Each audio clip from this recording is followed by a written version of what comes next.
오늘 함께 보실 하나님의 말씀 열왕기상 19장 1절부터 21절까지의 말씀입니다. 아합이 엘리야가 행한 모든 일과 그가 어떻게 모든 선지자를 칼로 죽였는지를 이세벨에게 말하니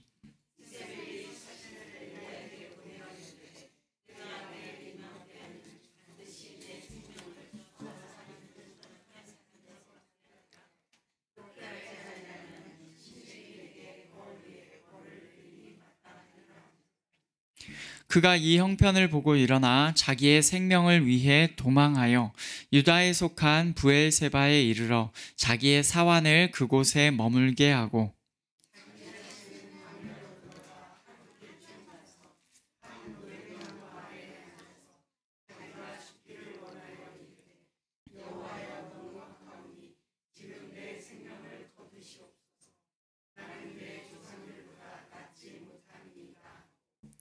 로뎀나무 아래에 누워 자더니 천사가 그를 어루만지며 그에게 이르되 일어나서 먹으라 하는지라.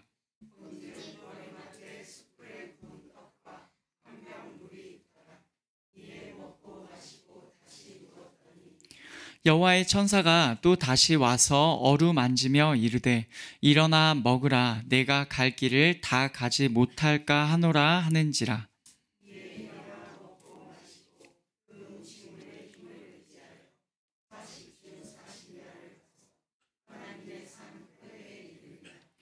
엘리야가 그곳 굴에 들어가 거기서 머물더니 여호와의 말씀이 그에게 임하여 이르시되 엘리야야 내가 어찌하여 여기 있느냐.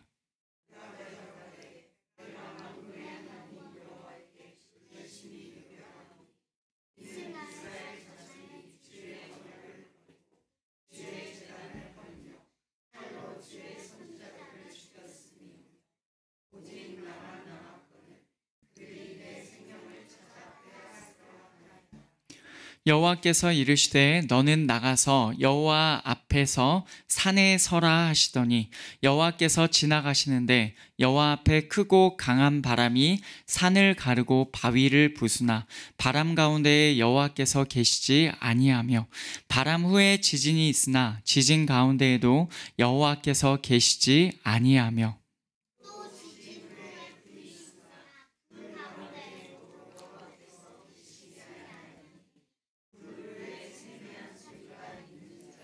엘리야가 듣고 겉옷으로 얼굴을 가리고 나가 굴 어귀에 섬에 소리가 그에게 임하여 이르시되 엘리야야 내가 어찌하여 여기 있느냐.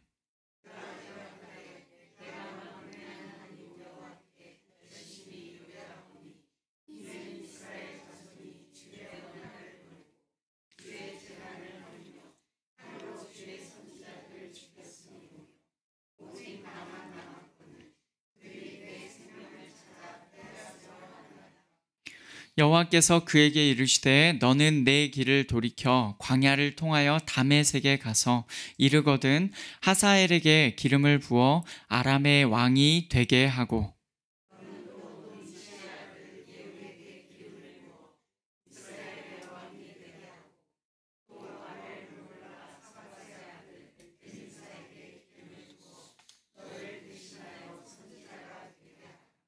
하사엘의 칼을 피하는 자를 예후가 죽일 것이요 예후의 칼을 피하는 자를 엘리사가 죽이리라.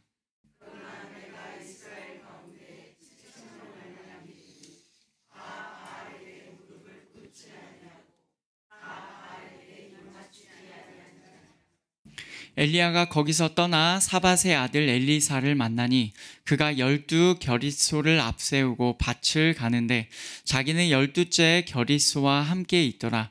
엘리야가 그리로 건너가서 겉옷을 그의 위에 던졌더니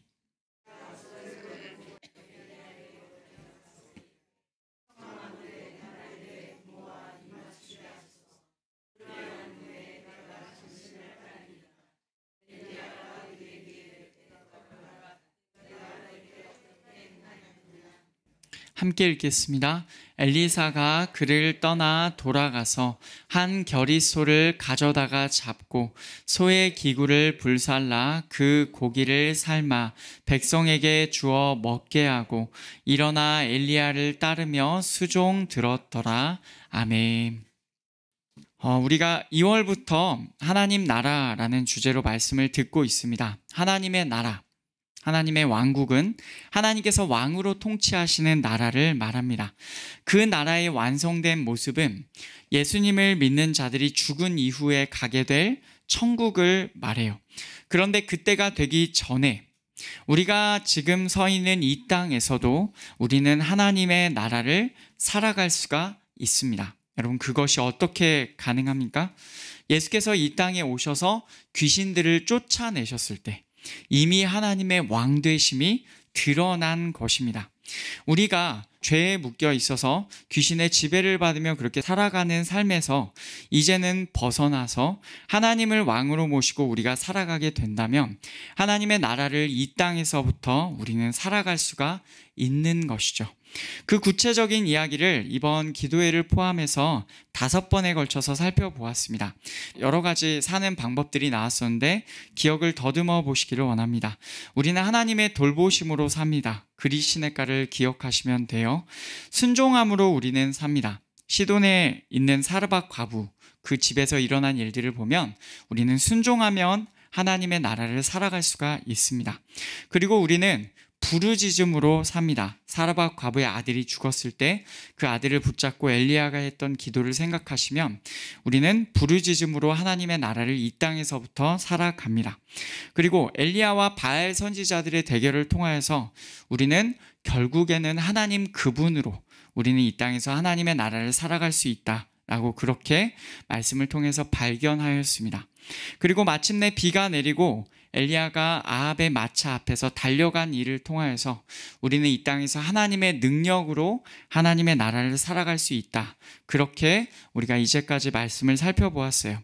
이제 이 내용은 거의 마무리가 되어 갑니다. 오늘은 열왕기상 19장 말씀을 살펴보려고 합니다. 엘리야가 또 어떻게 살아갔는지를 읽으면서 오늘도 우리에게 주시는 하나님의 말씀을 우리가 듣기 원합니다. 오늘 말씀의 내용은 18장에서 엘리야가 바알의 선지자 450명과 대결하여 이긴 데에서부터 시작합니다. 엘리야는 기손 시냇가에서 그들을 다 칼로 죽였어요. 아합 왕은 엘리야가 행한 모든 것을 아내 이세벨에게 말하였습니다.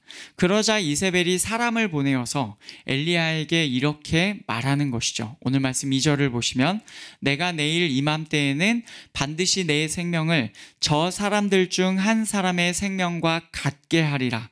그렇게 하지 아니하면 신들이 내게 벌 위에 벌을 내림이 마땅하니라 한지라. 이렇게 얘기를 한 거예요. 이세벨이 엘리야를 협박했습니다. 내일 이맘때까지는, 내일 이 시간쯤, 그때까지는 반드시 너를 바알의 선지자들, 네가 그렇게 만든 바알의 선지자들과 같이 만들 것이다. 내가 너를 반드시 죽일 거다 라고 이렇게 얘기를 한 거예요. 사실 사신을 굳이 보내어서 이렇게 말하기 전에 그냥 이세벨이 그냥 바로 군대를 보내가지고 막 해도 됐을 법한 일인데 미리 경고를 하는 것은 그 시간 동안 내가 너를 이렇게 할 거다라는 협박을 미리 하기 위해서 이렇게 한 것 같습니다.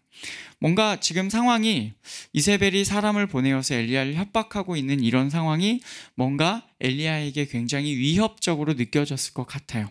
역시나 그 말을 들은 엘리야는 매우 마음이 힘들어졌습니다.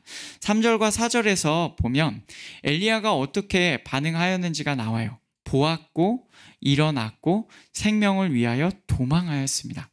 그리고는 종을 브엘세바라는 곳에 머물게 하고는 자기는 광야로 하룻길을 들어가서 로뎀나무라는 나무 밑에 앉았어요. 그리고 거기서 그는 하나님께 죽기를 구하였습니다. 여호와여 넉넉하오니 지금 내 생명을 거두시옵소서. 나는 내 조상들보다 낫지 못하니이다.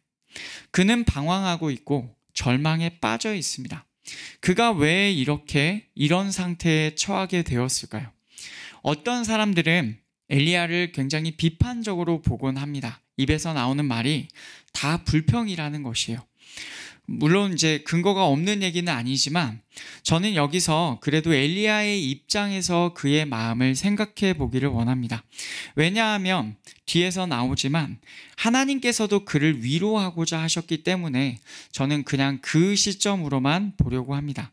지금 그의 상태를 이해해 보자면 자신의 기대와는 다른 현실을 마주하였다고 말할 수가 있겠습니다. 하나님의 말씀대로 살았습니다. 다 순종했다고 그는 아마도 자부할 수 있었을 겁니다. 그런데 나타나는 현실의 모습은 그의 기대와는 달랐어요. 3년 반 동안 비가 오지 않도록 그는 쓰임 받았습니다. 바알의 선지자 450명과도 싸워서 이겼어요. 정말로 그들이 죽나 내가 죽나라는 상황에서 하나님의 불이 떨어지도록 그 모든 상황을 세팅해 놓고 정말로 그 상황에서 하나님의 불이 진짜로 떨어지는 일을 엘리야는 경험하였습니다.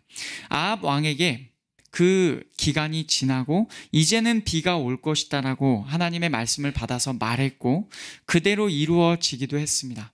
그는 마차보다도 왕의 마차보다도 하나님의 능력을 받아 더 빨리 그 앞에서 달리기도 하였습니다. 엘리야는 이렇게 놀랍도록 쓰임 받았어요. 그는 정말로 하나님께서 왕이신 하나님의 나라를 이 땅 가운데서 살아갔습니다. 그리고 그가 정말로 기대하는 바는 저 하나님을 대적하는 하나님의 대적자 아합 왕이 물러나고 정말로 그 자리에 하나님께서 왕으로 통치하실 그 나라가 오기를 그는 정말로 기대했을 거예요. 하지만 그가 행한 이 모든 일의 결과로 그는 지금 이세벨의 무시무시한 협박을 받고 있습니다. 이런 상황에서 엘리야는 처절하게 무너졌습니다.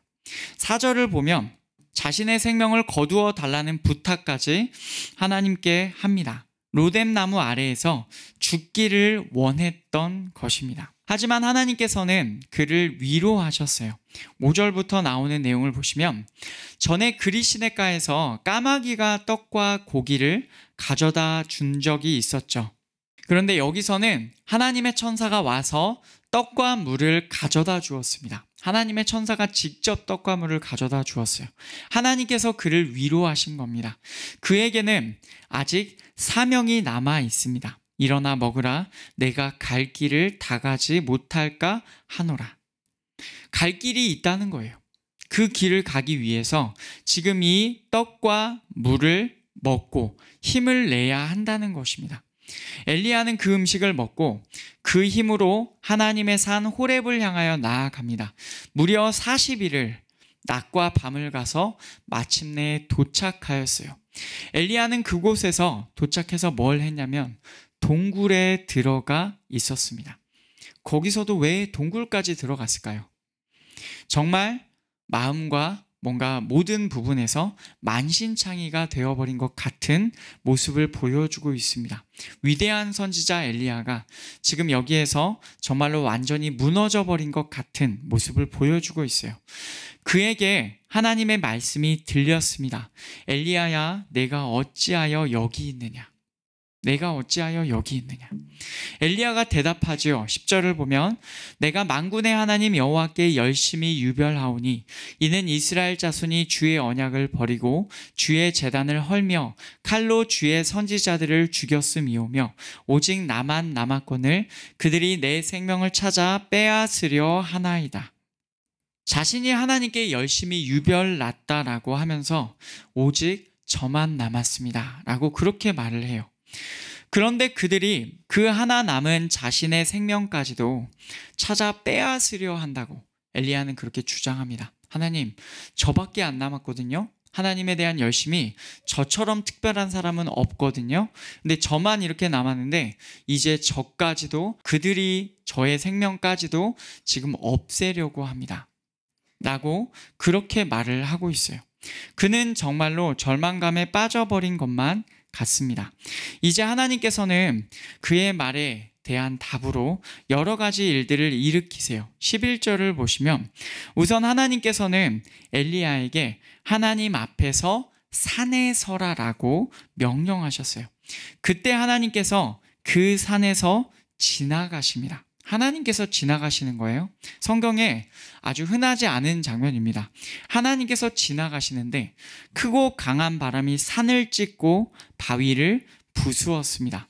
그런데 방금 그 바람 가운데 하나님께서는 계시지 않으셨대요. 바람 후에 지진이 있었습니다. 그런데 그 지진 속에서도 하나님께서는 계시지 않으셨습니다. 굉장히 놀랍고 두려운 일들이 많이 일어났지만 핵심은 무엇입니까? 하나님께서 그 안에 안 계셨다는 거예요.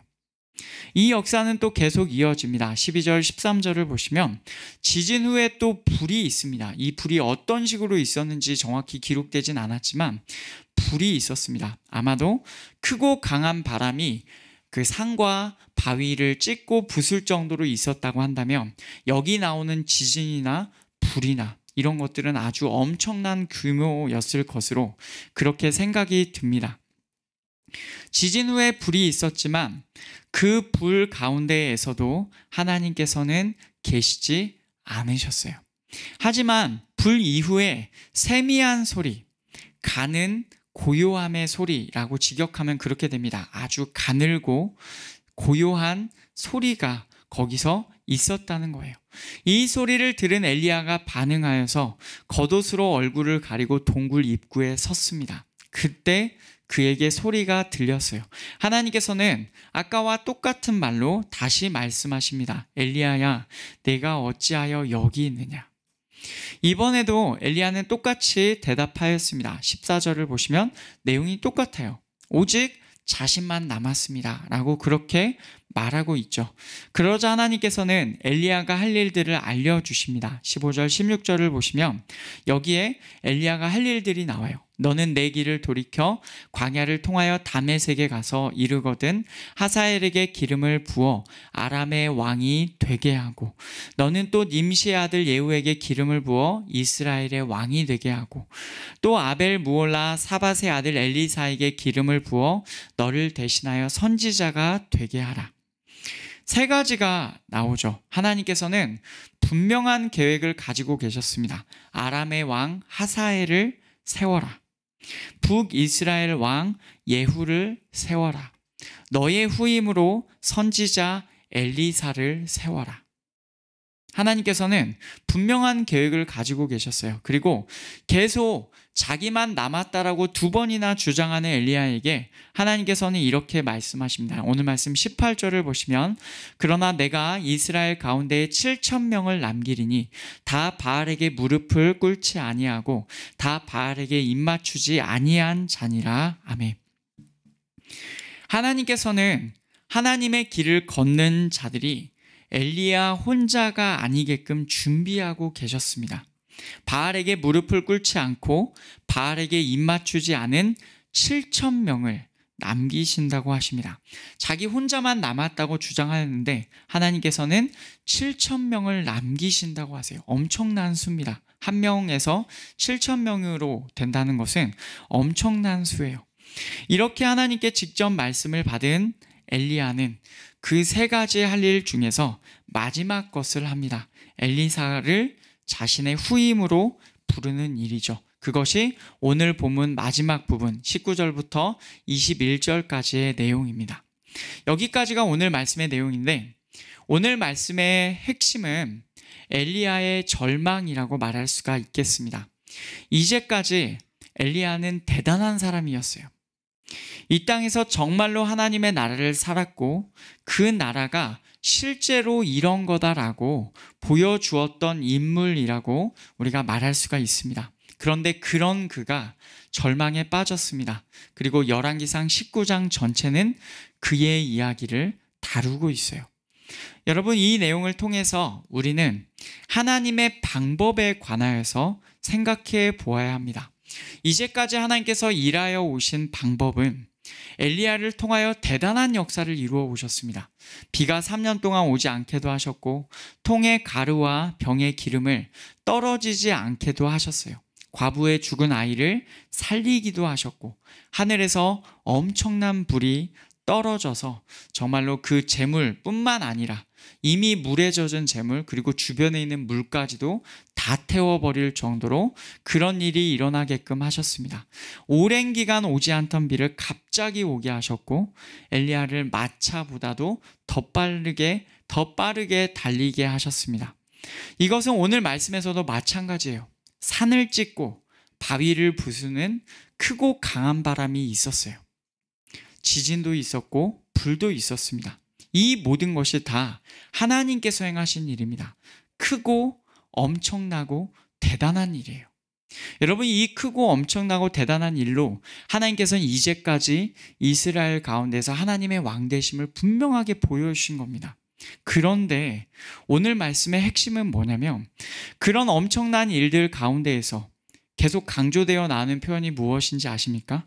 여호와께서 계시지 않는데요. 그 일들 가운데 하나님께서 거기에 계시지 않았다라고 3번이나 강조해서 얘기하고 있습니다. 여러분, 이것이 의미하는 바가 무엇이냐면 하나님께서 일하시는 방법을 보여주고 있다는 겁니다. 분명히 하나님께서는 크고 엄청나고 대단하고 누구나 인정하지 않을 수 없는 엄청난 일로 일하시는 분이 맞으십니다. 그분은 능력 있으신 하나님이세요. 오늘 말씀에 나온 엘리야의 절망 가운데에서도 하나님께서는 이제까지와 똑같은 방식으로 일하실 수 있었습니다. 엘리야를 협박하는 이세벨에게 강한 역사로, 크고 위대한 역사로 일을 행하실 수 있었어요. 지금 이세벨이 있는 그 자리에 크고 강한 바람을 보내셔서 왕궁을 찢으시고 무너뜨리실 수 있습니다. 그 자리에 지진이 나게 하셔서 그 자리가 무너지게끔, 불이 나서 다 타버리게끔 하나님께서 그 일을 행하실 수 있어요. 하지만 하나님께서는 그 자리에서 그 일을 행하신 게 아닙니다.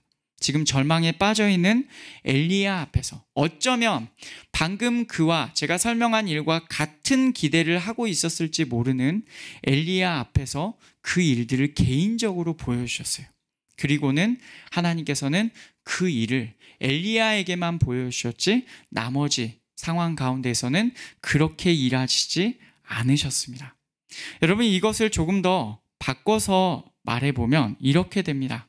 그분은 지금이라도 하나님께 불순종하는 사람에게 하늘에서 벼락을 내려서 그 사람이 죽는 것을 보여주시면서 하나님을 경외하지 않는 대가가 이거다라고 하나님께서는 보여주실 수도 있는 분이시라는 겁니다. 우리가 언젠가 가게 될 지옥을 이 땅에서부터 땅이 입을 열어서 땅이 꺼지게끔 하셔가지고 산채로 스올에 던져버리실 수 있는 분이 하나님이세요.